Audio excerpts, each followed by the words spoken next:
الصلاۃ والسلام علیک یا رسول اللہ وعلی آلک و اصحابک یا سیدی یا سیدی یا سیدی یا حبیب اللہ۔ فرمان مصطفیٰ علیہ السلام ہے، تم جہاں بھی ہو مجھ پر درود پڑھو کہ تمہارا درود مجھ تک پہنچتا ہے۔ صلی اللہ تعالی علی محمد صلی اللہ تعالی علیہ وآلہ وسلم۔ حضرت سیدنا ابو مالک اشعری رضی اللہ تعالی عنہ سے روایت ہے کہ اللہ پاک کے پیارے نبی علیہ السلام نے فرمایا، الصلاۃ نور، یعنی نماز نور ہے۔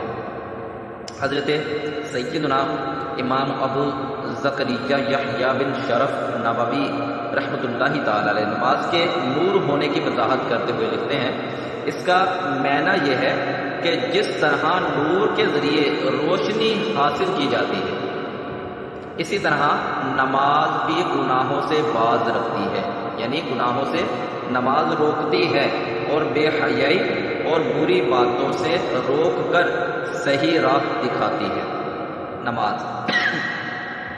ایک قول کے مطابق اس کا معنی ہے نماز کا اجر و ثواب بروز قیامت نمازی کے لیے نور ہوگا۔